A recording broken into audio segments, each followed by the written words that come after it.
My name is Sophia. I am 29 years old, and I live in a quiet village where the roads are dusty and news travels faster than the wind. Every morning, long before the sun colors the sky, I wake up and walk to the small bakery at the edge of town. The air is cold, the streets are empty, and only the sound of my footsteps keeps me company. By the time others open their eyes, my hands are already deep in flour. I knead dough, scrub metal trays, and stand beside the hot oven for hours. My shoulders ache. My legs feel heavy before noon. Some mornings, I feel tired even before I begin. My body knows the routine so well that it moves without asking me.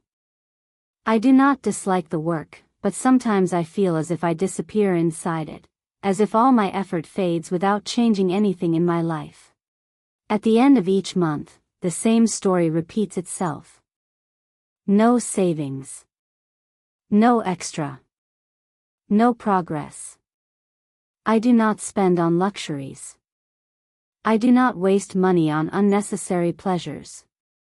Yet somehow, everything I earn slips away before I can hold on to even a small piece of it. My dream is simple. I do not wish for a new car or anything fancy. I only want an old, reliable vehicle so I do not have to walk long distances in the heat, the dust, or the rain. But that goal always feels distant, like something meant for other people.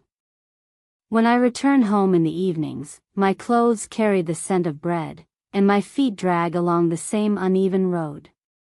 When it rains, the dirt turns into thick mud that clings to my shoes. When the sun burns, dust sticks to my skin. I see neighbors with motorbikes or old cars. They are not wealthy, yet they found a way forward. I do not envy them. I simply wonder what I am missing. My house is modest, one small bedroom, a narrow kitchen, and a yard shaded by an aging apricot tree. Whenever I receive my wages, I already know how the money will disappear. Rent. Groceries. Gas. Old debts. By the time I finish counting, nothing remains.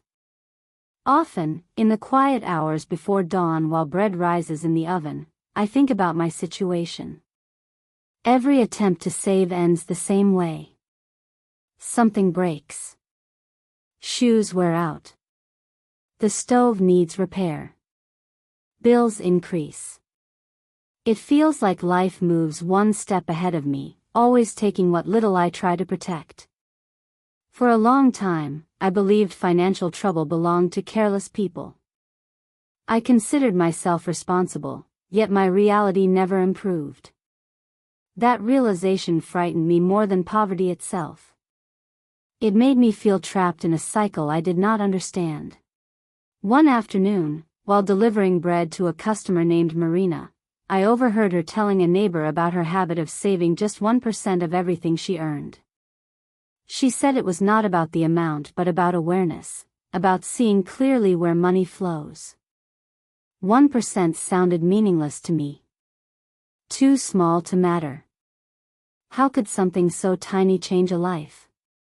A few days later, I met her again on the road.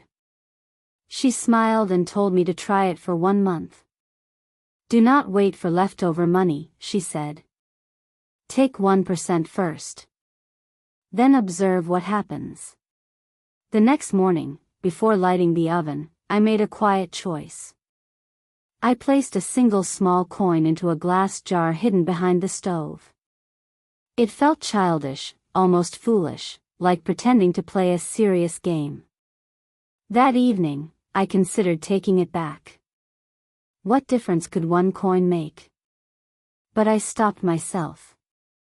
For once, I decided not to quit before giving something a real chance. Each day, I added another small coin. The jar filled slowly, painfully slowly, but something else began to shift inside me. Every time I dropped a coin into the jar, I thought about how I had spent the rest of my money. For the first time, I paid attention. With every coin I set aside, I started noticing patterns I had ignored for years. Small snacks I did not truly need. Extra bread I brought home from the bakery that often dried out and ended up in the trash. Cheap little items from the village shop that felt harmless in the moment but slowly added up. None of them seemed serious alone, yet together they quietly drained my effort. At work, my eyes became sharper. I saw flour wasted on the floor, dough thrown away too quickly, bread burned because of inattention. I realized waste was not only my employer's loss, it was connected to me as well. Carelessness costs something, even when it does not come directly from your pocket. I began working with more focus. Not because someone demanded it, but because I had started respecting my own effort. In the evenings, I opened an old notebook and wrote down everything I spent. The pages were messy. I crossed out mistakes. Sometimes I did not like what I saw. Facing the numbers felt uncomfortable at first. It forced me to admit habits I had never questioned. But strangely, each written page reduced my fear. The truth, even when unpleasant, gave me clarity. And clarity gave me a sense of control. After some weeks, the numbers no longer confused me. I understood where my money went and why nothing remained. That awareness changed how I moved through each day. My employer noticed the difference. One evening, he mentioned that I seemed more attentive and responsible. Not long after, he offered me a small raise. It was not dramatic, but to me it felt like recognition, proof that change inside can create change outside. This time, I did not rush to spend the extra income. I continued setting aside 1% without fail. At the village shop, I relied less on credit. Gradually, my name moved closer to the end of the debt list until one day it almost disappeared completely. That quiet victory meant more to me than anyone else could understand. Eventually, I asked my employer if I could help with deliveries more often. At first, I pushed a simple hand cart through the village streets. I told him honestly that I was saving for a car. He respected my determination and gave me the opportunity. The months passed. The jar behind the stove grew heavier. One afternoon, I poured everything onto the table and counted slowly.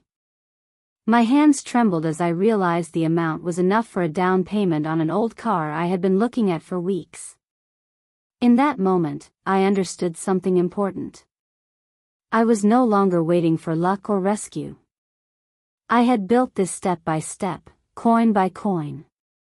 When I met the owner of the car and placed the money on the table, he asked how long it had taken me. I answered honestly, a little every single day. Driving home that evening felt unreal. The car was not beautiful or new, but it belonged to me. When I parked in front of my small house, under the shade of the old apricot tree, I realized the vehicle was not the greatest reward. The real transformation had happened within me.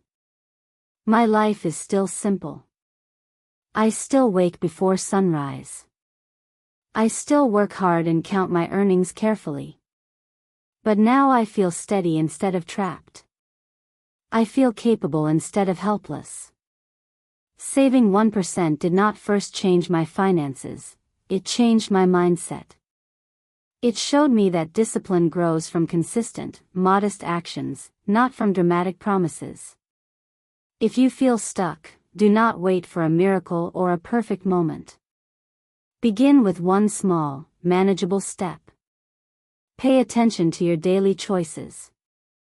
Sometimes the solution you are searching for is already in your hands, waiting for you to notice it.